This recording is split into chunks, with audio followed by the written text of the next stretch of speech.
Hello बच्चों, कैसे हो? तो हम आपके लिए लेके आए हैं वेक्टर का सेकंड पार्ट। पिछली क्लास जो हमारी वेक्टर्स की हुई थी उसमें हम ये पढ़ चुके थे कि वेक्टर होता क्या है, वेक्टर की नीड क्या है और किस तरीके से किसी वेक्टर को रिप्रेजेंट किया जाता है। मैंने पूरा डिटेल समझाने की कोशिश की थी कि वेक्टर एक्चुअल में है क्या और उसको लिखेंगे कैसे। तो उसका डायरेक्शन होगा और उसका मैग्नीट्यूड। आज की क्लास में हम देखने वाले हैं कि किसी पर्टिकुलर वेक्टर का मैग्नीट्यूड या मॉडुलस कैसे निकालेंगे, उसको इनटू कैसे करेंगे, बिल्कुल बेसिक चीज, और साथ में दो वेक्टर्स को ऐड कैसे करते हैं। ठीक है बच्चों, तो स्टार्ट करते हैं बिना टाइम खराब करें कि आज हम किसी पर्टिकुलर वेक्टर का मॉडुलस कैसे निकालेंगे। एग्जाम्पल लेंगे बहुत सारे, उसके बाद दो वेक्टर को ऐड कैसे करते हैं। ठीक है, चलिए। तो हमारा पहला टॉपिक है आज का कि किसी भी वेक्टर का हम मॉडुलस कैसे निकालेंगे ना, मॉडुलस ऑफ अ वेक्टर। अब मैं आपको समझा चुका हूँ पिछली क्लास में कि किसी वेक्टर को लिखते कैसे हैं। तो आपको याद होगा A vector equals to A cap. जो यहाँ पर लिखा हुआ है इसका मतलब है वेक्टर क्वांटिटी, ये है उसका मैग्नीट्यूड और बेसिकली मॉडुलस, और ये है उसका unit vector that is direction. ये बताता है कि वो पर्टिकुलर वेक्टर या क्वांटिटी किस तरफ है, एक्स में है, वाई में है या जेड में है, या पर्टिकुलर डायरेक्शन में है, अप डाउन इनवर्ड आउटवर्ड। ठीक है, चलो। तो अब हमारे पास अगर कोई वेक्टर गिवन होगा तो हम उसका मॉडुलस कैसे निकालते हैं। तो देखो एग्जांपल लेते हैं, एक सिंपल एग्जांपल लेते हैं कि हमारे पास वेक्टर क्वांटिटी है ए वेक्टर और उसकी वैल्यू है, मान लेते हैं 3 i कैप और माइनस के, या पे काम करो प्लस ले लेते हैं ना। तो ये हमारे पास वेक्टर क्वांटिटी लिखी हुई है। मैंने आपको ये वाली फॉर्म भी लिख के दिखाई थी, अगर आप भूल रहे हो तो मैंने आपको ये वाली फॉर्म भी लिख के दिखाई थी, ए एक्स आई कैप, ए वाई जे कैप और ए जेड के कैप। इस वेक्टर का x में कितनी वैल्यू है, y में कितनी वैल्यू है और z में कितनी वैल्यू है। ये और ये दोनों तरीके हैं लिखने के किसी वेक्टर को, है ना। ये तो है वैल्यू वाइज और ये है उसका यूनिट वेक्टर वाइज। ठीक, जब देखो हमारे पास एक वेक्टर है 3i cap plus 4j cap, मुझे निकालना है इसका मॉडुलस। तो देखो कुछ नहीं करना, अगर आपको मॉडुलस निकालना है तो इसका मतलब मॉडुलस ही आपको पता होगा, या फिर सिंपली ए लिख दो। अगर एरो लगाओगे तो ये आपको जो ना बॉक्स, ये दो लाइन, स्ट्रेट लाइंस को मॉडुलस बोलते हैं, वो लगाना पड़ेगा। और अगर एरो नहीं लगा रहे हो तो ऐसे काम चल जाएगा। कुछ नहीं करना, अंडर रूट में जो भी एक्स वाला कंपोनेंट है मतलब आई वाला, उसका स्क्वायर ले लो, प्लस जो भी वाई वाला है इसका स्क्वायर ले लो, और प्लस जो भी जेड वाला इसका स्क्वायर ले लो। तो यहाँ पर जेड वाला है ही नहीं तो ये आ जाएगा 3 का स्क्वायर 9, 4 का स्क्वायर 16, ये कुछ बचा ही नहीं है तो ये आ गया अंडर रूट 25। और बेसिकली कितना आ गया मॉडुलस, 5 यूनिट्स। मैंने यहाँ पे क्यों लिखा है यूनिट्स, क्योंकि यहाँ पे इसकी यूनिट गिवन ही नहीं है। तो ऐसे करते हैं, बहुत इजी है, सीख जाओगे ना। तो अगर किसी भी वेक्टर की न्यूमेरिकल वैल्यू निकालनी है, भाई देखो ये वेक्टर क्या कर रहा है वो ध्यान सुनना, कि मेरे पास x में 3 वैल्यू है, मेरे पास y में 4 वैल्यू है। तो भाई x में 3 है इंडिविजुअली, y में कितनी है 4 इंडिविजुअली। भाई नेट वैल्यू कितनी है आप पे, और इफेक्ट कहाँ कर रहे हो, तो ये इफेक्ट कहाँ करेगा, ये इफेक्ट करेगा ये x और y के कहीं बीच में, कितनी वैल्यू से करेगा। तो ये वही वैल्यू है, इफेक्टिव वैल्यू है इसकी, नेट वैल्यू है, जिस वैल्यू से ये एक्स वाई प्लेन के अंदर मैटर कर रहा होगा। ठीक है, चलो एक एग्जांपल देख लेते हैं, ले लेते हैं एक एफ वेक्टर। अब यहाँ पे वेक्टर क्या है, ये बेसिकली फोर्स है। ठीक है, मान लेते हैं फोर्स कितनी है 6 i कैप माइनस के 8 k कैप। अब ये मैं आपको बता चुका हूँ पहले कि हम पढ़ते कैसे है ना। इसका मतलब ये है कि जो फोर्स है वो x में कितनी लग रही है 6 न्यूटन और z में लग रही है 8 न्यूटन, नहीं माइनस z में मतलब पीछे की तरफ। इसका मतलब 6 न्यूटन लग रही है इधर और 8 न्यूटन लग रही है पीछे, तो ये कहाँ जाएगा, ये कहीं जाएगा इसके बीच में, है ना। तो आपको निकालना है इसका मॉडुलस, बहुत इजी है, आप कर लेंगे ना। सॉरी ए यहाँ पे एफ आएगा, अंडर रूट एक्स वाले का स्क्वायर, वाई वाले का स्क्वायर है ही नहीं, ठीक, और जेड वाले का तो कितना है माइनस के 8, विद साइन लेना, फर्क नहीं पड़ेगा वो अलग बात है, बट लेना विद साइन। तो 6 का स्क्वायर 36, 8 का स्क्वायर 64, बेसिकली माइनस 8 का, तो यू विल गेट 10 न्यूटन। इसका मतलब x में 6 है, z में 8 है, बट जो नेट फोर्स है कंबाइंड फोर्स वो कितनी लग रही है 10 न्यूटन। ठीक है, तो देखो 6 और 8 जोड़ने पे मतलब बेसिकली ऐसे करके 10 आ रहा है ना। इसी को बोलते हैं वेक्टर एडिशन। मतलब उसको अभी आगे देखेंगे। ये तो बेसिकली वेक्टर का रिजल्टेंट है ना। कहीं ना कहीं अभी कहानी पूरी समझ में आ जाएगी आपको जब मैं ये नंबर से इंटू करूंगा। सब सिखाएंगे आज बेसिक चीजें, है ना। चलो तो कॉपी करो फटाफट।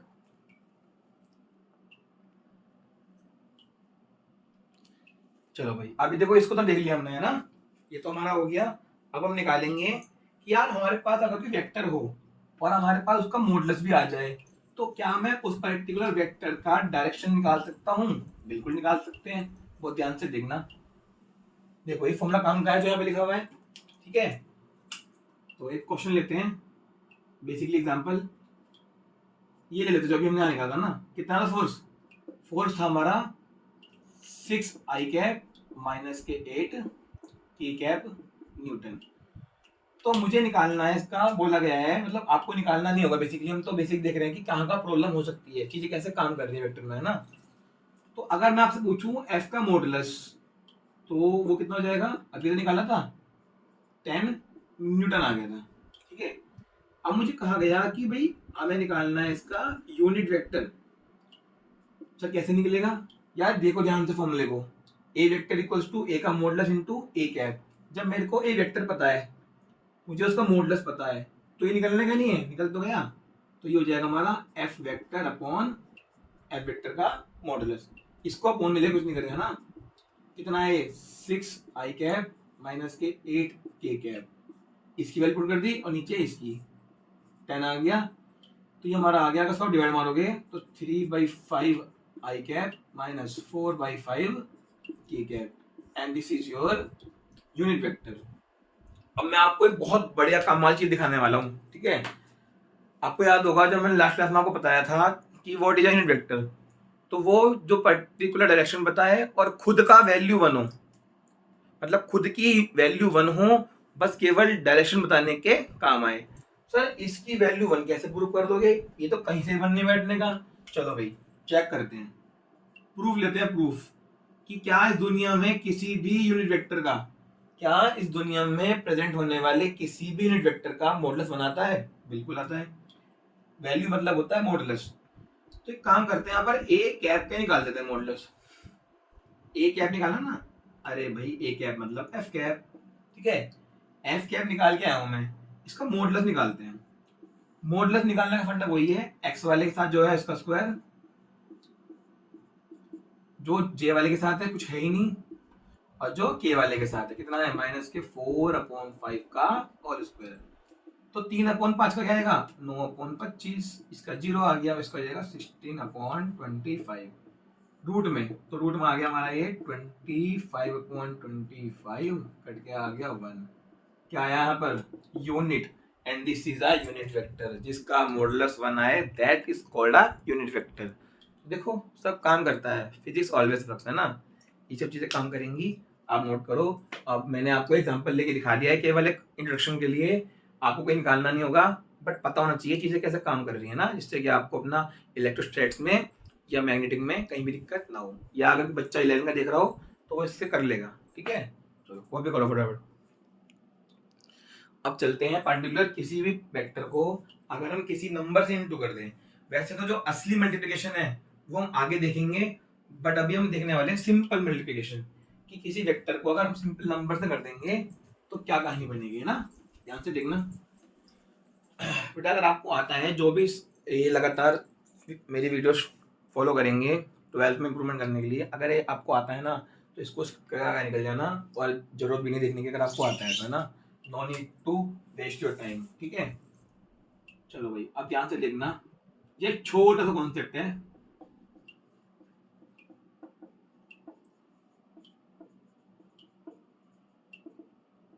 नेगेटिव ऑफ वेक्टर, ठीक है, इसमें देख लेंगे ना। चलो इसमें मल्टीप्लाई देख लो, कोई बात नहीं, मैं एग्जांपल ले रहा हूँ ना। मेरे पास एक वेक्टर है ए वेक्टर, कितना है? 2 आई कैप, ठीक है। वो ध्यान से देखना, 2 आई कैप। मुझसे कहा गया कि भाई ये गिवन है, find out the 2 A cap. देखो 2 तो क्या है इसकी न्यूमेरिकल वैल्यू, और आई कैप क्या है इसका डायरेक्शन। मुझसे कहा गया जो भी ये वेक्टर है उसका 2 टाइम्स कर दो। तो ये तो बहुत इजी है। ये जो 2 है ना, 2 ये कोई वेक्टर क्वांटिटी नहीं है, ये एक स्केलर नंबर है। तो जब किसी स्केलर को वेक्टर से मल्टीप्लाई करते हैं तो answer will be a vector. जब भी किसी स्केलर को वेक्टर से इंटू करोगे आंसर क्या आएगा? वेक्टर। अरे स्केलर मतलब होता है भाई सिंपल नंबर्स। सिंपल नंबर्स को अगर वेक्टर से इंटू करोगे तो वो वेक्टर बस कुछ गुना मल्टीप्लाई हो जाएगा। जैसे कि यहाँ पर देख लो 2 2 जा 4, इसका मतलब कितना आंसर आ गया? 4i cap. अब ध्यान से देखो, जब मैंने इस वेक्टर को एक नंबर से मल्टीप्लाई करा है तो जो डायरेक्शन है वो तो सेम है एज बिफोर, बट जो मैग्नीट्यूड है वो कितना हो गया? वो हो गया है डबल। बस ये इसकी खासियत है, किसी नंबर से अगर आप इंटू करते हो तो डायरेक्शन सेम रहेगी और मैग्नीट्यूड चेंज हो जाएगा।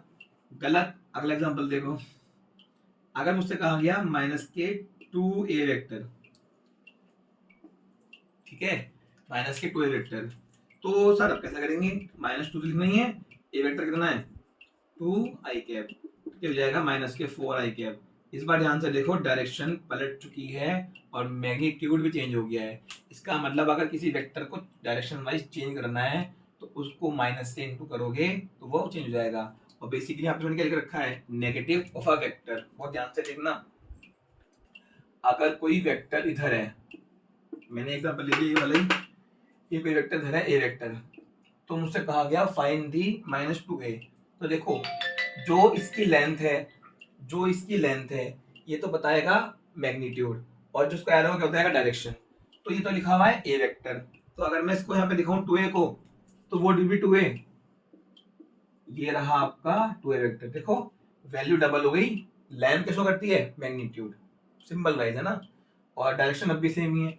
बट अगर मैं दिखाऊं -2a कैप, तो भाई ये ऐसा हो चुका होगा, मतलब वैल्यू डबल हो चुकी है और डायरेक्शन इसका पलट चुका है। तो किसी भी वेक्टर का अगर आपको नेगेटिव निकालना है तो कुछ नहीं करना, उसको 180 डिग्री शिफ्ट कर दो, 180 डिग्री शिफ्ट कर दो, यही कहलाता है नेगेटिव ऑफ अ वेक्टर। ठीक है, किसी भी वेक्टर को अगर आप 180 डिग्री, देखो ये रहा, ये वेक्टर एक, ये रहा एक वेक्टर, ठीक है, ये इसका नेगेटिव है। अगर वेक्टर ये है, इसका नेगेटिव है, ये वेक्टर हुआ तो नेगेटिव हो जाएगा, ये वेक्टर हुआ तो पीछे वाला नेगेटिव, मतलब i का -i कैप, j का -j कैप और k का -k कैप। तो किसी भी वेक्टर का अगर आपको नेगेटिव निकालना है, कुछ नहीं करना, उसको 180 डिग्री घुमा दो। ठीक है, आज आप समझ में आ गया होगा। चलो अब चलते हैं दो वेक्टर को ऐड कैसे करें। बहुत ध्यान से देखना, बेसिक क्लास है, डिटेल में पढ़ना है तो बुक से क्वेश्चन कर लेना। ठीक है,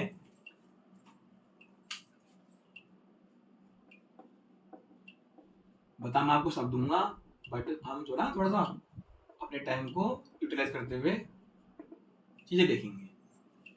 3 चीज सीखनी है, दो वेक्टर को ऐड कैसे करें, माइनस तो एक ही बात चलेगी, मल्टीप्लाई कैसे करें, और मल्टीप्लस के साथ साथ कोई वेक्टर टूटता कैसे, कंपोनेंट कहानी है ना, वो देख लेंगे आगे। देखो एग्जांपल ले लेते हैं, हमारे पास तो वेक्टर्स हैं, एक मान लेते हैं ए वेक्टर और एक मान लेते हैं बी वेक्टर। ठीक है भाई, कुछ नहीं करना, इन दोनों पे लगा देंगे ऑपरेशंस, मतलब प्लस माइनस का। तो कहा गया फाइंड a प्लस बी, तो भाई a प्लस बी कितना होगा?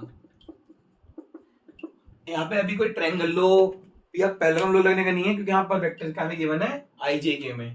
तो भाई अगर इन दो, मतलब मैंने कई बार ऑब्जर्व करा है कि ये अगर हम वेक्टर को ऐड करना सिखा दें और ये दे दें तो बच्चा फंस जाता है इसके अंदर। कुछ नहीं करना, a प्लस बी का मतलब क्या है कि इसको और इसको जोड़ देना है। तो भाई इसको जोड़ना कोई बड़ी बात कोई ना है, दोनों को लिख लो, ए लिख लिया, बी लिख लिया। अब आई को आई में जोड़ दो और जे को जे में जोड़ दो, तो 2 और 3 कितना हो गया? 5i कैप, और 3 और 4 कितना हो गया? 7j cap. ये हो गया। सो तो बहुत ईजी है, ये तो इसलिए इजी लग रहा है क्योंकि जैसे हम जोड़ते हुए आए हैं ऐसे हमने यहाँ जोड़ दिया। ठीक है, असली कहानी आगे है। अच्छा, अगर बोला जाए ऐसे दो को माइनस करना है वेक्टर्स को, बहुत इजी है, जैसे आपने इनको जोड़ा है ऐसे माइनस कर दो। तो 2 - 3i -i cap, 3 - k 4 -k j cap, ये आपका आ गया a माइनस बी। भाई जोड़ोगे तो आगे 5 और 7 माइनस करोगे तो -k माइनस के i -k j कैप। इसका भी चाहो तो मॉडुलस निकाल सकते हो, a प्लस बी, किसी वेक्टर में निकाल सकते हो। ये भी वेक्टर तो आया, a दो वेक्टर जोड़ के वेक्टर तो आएगा, यहाँ पर भी दो वेक्टर अगर करोगे माइनस तो वेक्टर ही आएगा। कैसा करोगे? 5 का स्क्वायर 7 का स्क्वायर रूट में कर देना, -1 का स्क्वायर -1 का स्क्वायर रूट में कर देना, 5 का। ठीक है,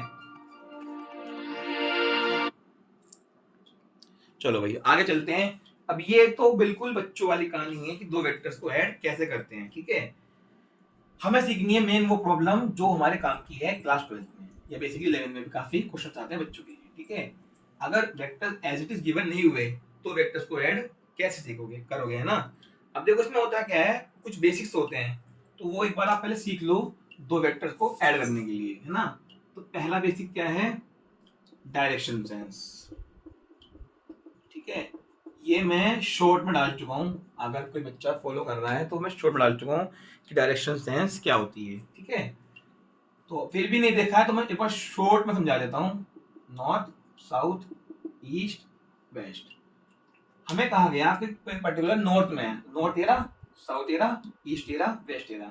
अगर बोला गया नॉर्थ ईस्ट या साउथ ईस्ट तो नॉर्थ और ईस्ट के बिल्कुल बीच में मारना 45 डिग्री पे। ये नॉर्थ ईस्ट, ये साउथ ईस्ट, ये साउथ वेस्ट और ये north south, sorry north north west. ये हमारे मेजोरिटी में होते हैं, जो हम पोल्स होते हैं तो पहले लिखेंगे ये north east, south west, north west. कहानी इसकी है, कहानी इसकी है, कुछ ऐसा लिखा मिल गया तो क्या होगा। तो ये समझा चुका हूं मैं, एक बार दोबारा देख लो आप भी। 30 डिग्री ईस्ट ऑफ साउथ, जो बाद में लिखा है उससे एंगल बनेगा, जो लिखा है पहले उसकी तरफ जाना है, तो साउथ से कहां जाएंगे, टूवर्ड्स ईस्ट। लो भाई बन गया 30 डिग्री ईस्ट ऑफ साउथ। एक और एग्जांपल देख लो, हमें कहा गया 75 degree north of west. Sir west से चलेंगे और नॉर्थ पे पहुंच जाएंगे, वेस्ट एरा नॉर्थ एरा। अभी 75 है तो काफी पास होगा इसके। ये है हमारा डायरेक्शन सेंस। ठीक है, आता होगा पहले से आपको, और नहीं भी तो देख लिया होगा आपने, है ना। अब देखते हैं पैरेलल शिफ्टिंग कि पैरेलल शिफ्टिंग नाम की चीज क्या होती है ना, बहुत काम की है। ये सब वो बेसिक टूल्स हैं जो हम स्किप कर देते हैं। पैरेलल शिफ्टिंग देखो बहुत ध्यान से देखना, समझते हैं। मैं यहाँ पे खड़ा हुआ हूँ, एक मिनट,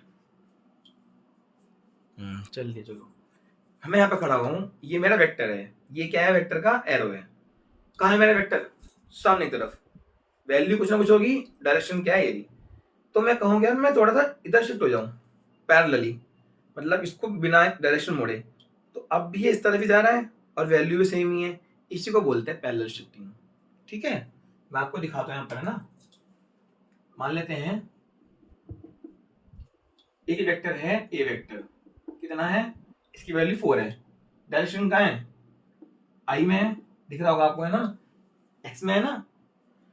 तो अगर मैं इसको आगे ले जाऊं या मैं इसको नीचे ले आऊं, ठीक है, ये क्या कहलाएगी, ये कहलाएगी पैरेलल शिफ्टिंग। या मैं इसको ऊपर ले जाऊं या मैं इसको पीछे ले जाऊं, मतलब कहीं भी ले जाओ डायरेक्शन चेंज नहीं होनी चाहिए और मैग्नीट्यूड चेंज नहीं होना चाहिए, उसी को बोलते हैं पैरेलल शिफ्टिंग।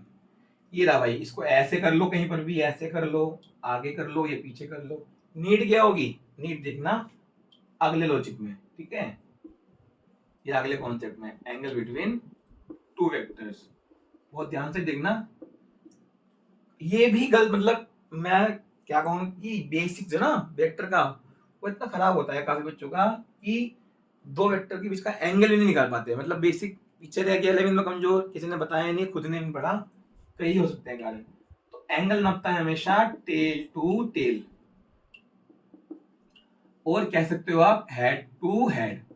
मतलब लिखा तो टेल टू टेल ही होता है, बट हेड टू हेड की कहानी भी बन जाएगी। अब चलिए टेल हेड का हो गया, भाई वेक्टर का हेड है और वेक्टर की टेल है। बहुत ध्यान से देखना, एग्जांपल ले लेते हैं। एक वेक्टर ये रहा और एक वेक्टर ये रहा, ये है 3, या एक काम करते हैं, ले लेते हैं ए वेक्टर से ले लेते हैं बी वेक्टर। तो ध्यान से देखो, यहाँ पर एक एंगल गिवन है, कितना है, 60 डिग्री का है। तो क्वेश्चन आएगा, अभी आगे टॉपिक करेंगे कि दो वेक्टर ऐड करना है, तो उसमें फॉर्मूला में जो ना आपका एंगल आएगा, तो आप 60 डाल दोगे और आपका आंसर गलत जाएगा।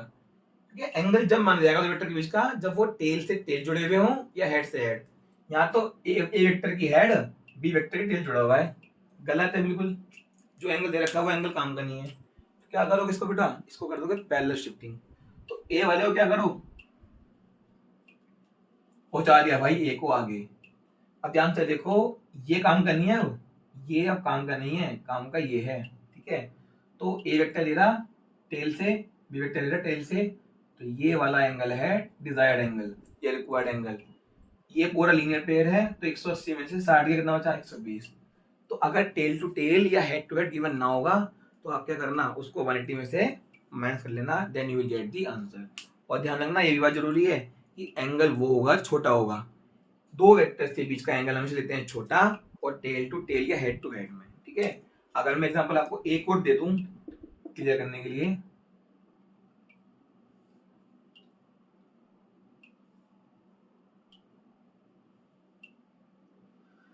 लगभग लगभग ये कितना होगा, 240 मान लेते हैं, हाँ मान लेते हैं, क्या फर्क पड़ रहा है, ठीक है। चलो तो अब ध्यान से देखो, ये ए वेक्टर है और ये बी वेक्टर है। सर देखो हमें दिख रहा था सब, आपने कहा था कि टेल टू टेल हो या हेड टू हेड हो तो वो एंगल है। सर टेल टू टेल है, देखो टेल ए का बी का टेल 240 गलत है, बट ये आंसर नहीं आने का। मैंने कहा दो वेक्टर के इसमें एंगल होगा बट छोटा एंगल लेना है, तो ये तक 240 हो गया ना, छोटा एंगल तो ये रहा बेटा 120। इसका मतलब दो वेक्टर्स के बीच का एंगल ये रहा, छोटा एंगल लेना है। दूसरा, जब टेल टू टेल या हेड टू हेड लगे हुए, ठीक है। ये बेसिक कहानी थी, इसे कॉपी कर लो, आगे चलते हैं। चलो अब फाइनली जिस पर्पस के लिए हम इसमें आए थे वीडियो में, दो वेक्टर्स को ऐड करना आज सीख लेते हैं जिसमें एंगल गिवन हो। दो वेक्टर अगर सिंपल आईजे के फॉर्म में, उनको तो आप ऐड कर ही लेंगे, बट अगर वो वेक्टर्स के साथ एंगल दे रखा है तो उनको ऐड कैसे करना है, और वही हमारे 12th का सोल पर्पस है जो हम फाइनली आज देखने वाले हैं ना। डेरिवेशन वगैरह में कुछ नहीं करना है ना, वो आप 11 में कर चुके होंगे, ठीक है। चलो अब ध्यान से देखना है, यहाँ पर फाइनली हम ऐड करने वाले हैं दो वेक्टर्स को, एडिशन ऑफ टू वेक्टर्स। चलो एग्जांपल ले लेते हैं, यहाँ पर एग्जांपल से बात बनेगी ना। एक वेक्टर ये रहा, कितना मान लेते हैं, ए मान लेते हैं 3, और एक वेक्टर ये रहा,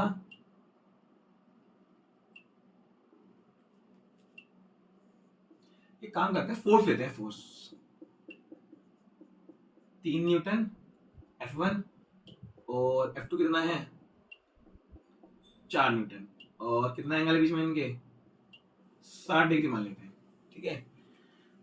तो देखो मीनिंग क्या है, पहले मीनिंग समझो। यहाँ पर एक कोई ऑब्जेक्ट है, यहाँ पर कोई ऑब्जेक्ट है, उस पे 3 फोर्स लग रही है इधर और 4 लग रही है इधर, 3 तो लग रही है एक्स में और 4 लग रही है 60 डिग्री नॉर्थ की तरफ, है ना, ऐसे करके, ठीक है।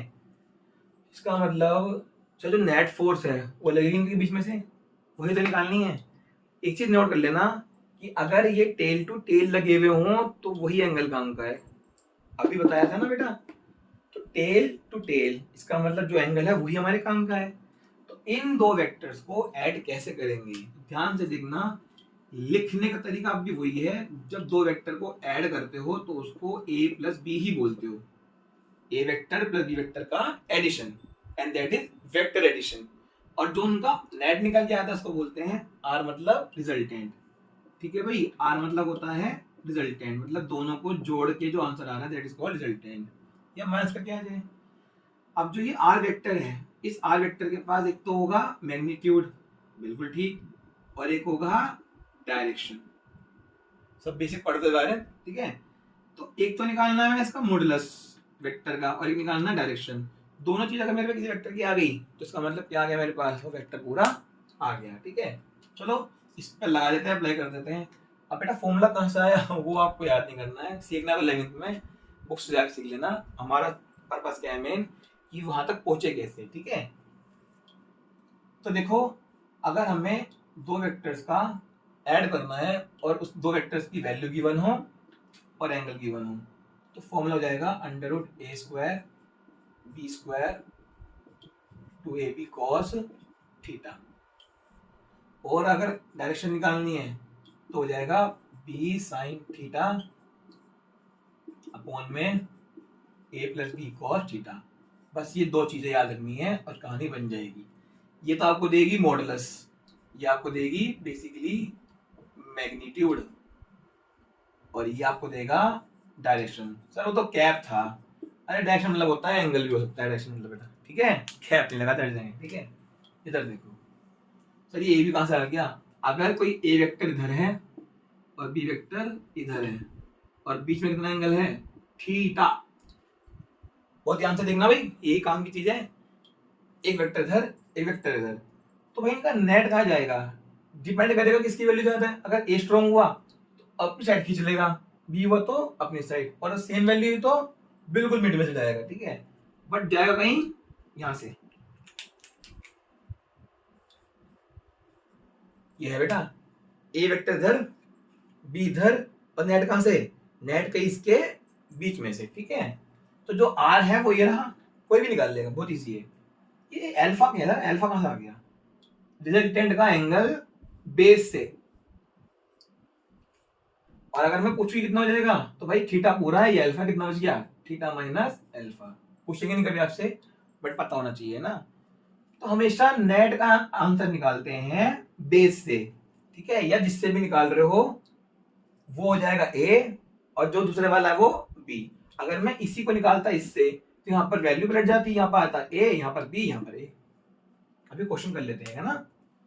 चलो भैया अब इसको सोल्व कर देते हैं यहाँ पर, सॉल्यूशन फॉर दिस क्वेश्चन, ठीक है। सर हमें निकालना है इसका मॉडुलस, बेसिकली बोला है इन्हें find out the resultant force, बहुत ध्यान से देखना, and that is F vector. बस काम आने वाला है मुझे इलेक्ट्रोस्टैटिक्स में भी और मैग्नेटिज्म में भी। सर रिजल्टेंट निकालना है ना फोर्स का, तो दो फोर्स पता है हमें, हाँ। तो F resultant will be under root F1 का स्क्वायर F2 का square plus 2F1 F2 cos theta. इनके बीच में थीटा कितना है बेटा, 60 डिग्री। F1 कितना है 3 का स्क्वायर 9, F2 कितना है 4 का स्क्वायर 16, 2 F1 3 है F2 4 है, cos 60 होता है 1/2। इसको लगा लेना कहीं बोर्ड मास के अकॉर्डिंग गलत कर दो, ठीक है। तो 3 का स्क्वायर 9, 4 का स्क्वायर 16, तो ये हो गया हमारा 25, और 2 3 4 ये कट गया, इससे आ गया 3 चौक 12, तो ये आपका आ गया रूट 37 न्यूटन, अप्रोक्सीमेटली 6.1 मान लो, या 6.07 जो भी आता है, ठीक है। ये आ गया हमारा नेट फोर्स। का मतलब 3 धर लगा रखी है, 4 धर लगा रखी है, तो कहीं बीच में मतलब in between the two forces 6.1 Newton act कर रही होगी। तो देखो 3 और 4 जुड़ के 7 नहीं हुआ, 6.1 हुआ है ना। इसी को बोलते हैं वेक्टर अलजेब्रा। चलो अब डायरेक्शन निकाल लेते हैं हाथों हाथ, tan अल्फा। अच्छा चेक कर लो, कभी आंसर कर लेते हैं। 3 4, 3 का स्क्वायर 4 का स्क्वायर 2 AB, 3 4 सही कर रखा है ना, 12 28 37, ठीक है। ऊपर है b sin थीटा, b मतलब सेकंड वाला वेक्टर, सेकंड वाला यहाँ पर कौन है, F2 sin थीटा क्या है, जो एंगल गिवन था शुरू में, तो sin 60 कौन में F1, क्योंकि a था F1, और F2 cos 60, ठीक है भाई। चलो ध्यान से देखो कितना है F2, F2 है हमारा 4, sin 60 होता है बेटा √3/2। F1 कितना है, F1 है हमारा 3, फिर 4 cos 60 होता है 1/2। ये कट गया, इससे 2 आ गया, ये कट गया, इससे 2 आ गया, 2√3/3 + 2 5। दिस इज योर डायरेक्शन, ठीक है। सर डायरेक्शन कैसे, देखो ट्रिग्नोमेट्री आपको आती है, पक्का आनी भी चाहिए ना। 10 की वैल्यू आपको पता नहीं है, ये वैल्यू कितना एंगल पे होती है, तो आप एच छोड़ सकते हो, मतलब जो भी है बेसिकली ये एंगल की वैल्यू है। और अगर थोड़ा सा अच्छे से आता है समझ में मैथमेटिक्स, है ना, तो इसको ऐसे लिखा जाता है। अल्फा को अगर लिखना होता है तो इनवर्स मार देते हैं, इनवर्स फंक्शन से 2√3/5, ठीक है। ये है भाई पूरी की पूरी कहानी दो वेक्टर्स को ऐड करने की, होपफुली समझ में आया होगा। एक दो एग्जांपल ले लेते हैं, इसको आप नोट कर लो, ठीक है। तो होपफुली मेरी कोशिश कामयाबी होगी और आप दो वेक्टर को ऐड करना सीख जाओगे। मैंने पूरे के पूरे बेसिक्स बताए हैं जो जो पॉसिबल है, ठीक है। अब बस एक सिंपल एग्जांपल लेते हैं जो आपको दिख जाएगी, यार ये एंगल भी कुछ होता है, अल्फा वाली कहानी है ना। बस एक सिंपल सा एग्जांपल लेते हैं और कहानी को वाइंड अप करते हैं, ठीक है। एक क्वेश्चन है, और ऐसा मान लेते हैं, सिंपल एग्जांपल लेंगे। ये एक ऑब्जेक्ट है, इस पे एक फोर्स लग रही है इधर, कितनी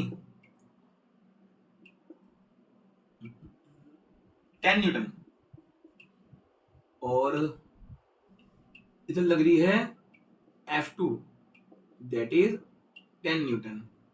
तो बोला गया है फाइंड, बहुत इजी है, बहुत बहुत ज्यादा इजी है बेटा, मुझे पता है आप लोग कर लोगे, ठीक है। तो आप उसको छोड़ के आगे बढ़ सकते हैं, ठीक है। चलो भाई, तो मुझे क्या निकालना है, we have to calculate resultant force. Sir vector quantity को ऐड करना है, तो देखो एंगल गिवन है बीच में सर कितना है 90 डिग्री, तो देखना बहुत ध्यान से कैसे बनने वाला है।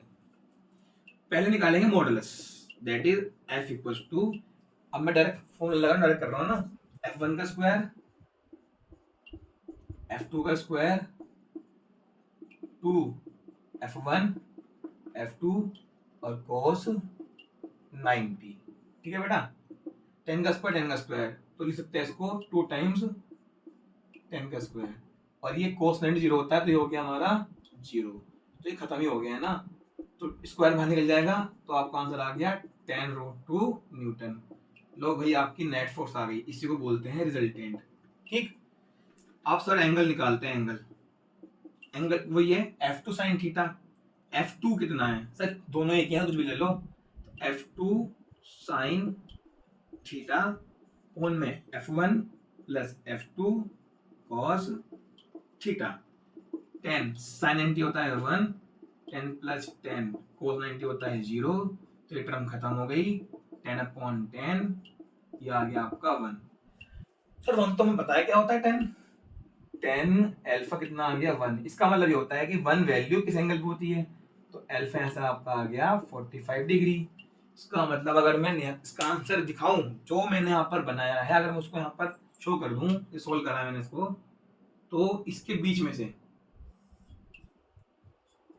ये रहा एफ नेट और ये रहा एफ नेट का एंगल, किससे, नीचे वाले से, ऊपर वाले से भी एक ही बात बैठेगी है ना। वही तो ऑब्वियस भी था, अगर दो इक्वल फोर्स 90 पे लग रही है, ये कितने में लग रही हो, कितने पे भी लग रही हो, वो बीच में से पास होएगा, ठीक है। एक फोर्स दे रहा है, एक फोर्स दे रहा है, बीच में निकल जाएगा, और इसका आ जाएगा 10√2, ठीक है। आई होप समझ में आ गया होगा, मेरी पूरी कोशिश मेहनत वर्क कर गई है। चलो, तो फिर नेक्स्ट वीडियो में हम देखने वाले हैं कि किसी वेक्टर को तोड़ते कैसे हैं, basically resolution of a vector, वो बहुत बहुत काम का है बेटा। जिस तरीके से दो वेक्टर को ऐड करना काम का है, ऐसी दो वेक्टर्स को या एक वेक्टर को दो कंपोनेंट में तोड़ते कैसे है, वो भी काम का है। उसको नेक्स्ट वीडियो में देखेंगे, नेक्स्ट क्लास में, और आप इसकी प्रैक्टिस करना, अप्लाई करना, बहुत इजीली वर्क करेगा, ठीक है। तो ठीक है बच्चों, पढ़ते रहना, ऑल द बेस्ट।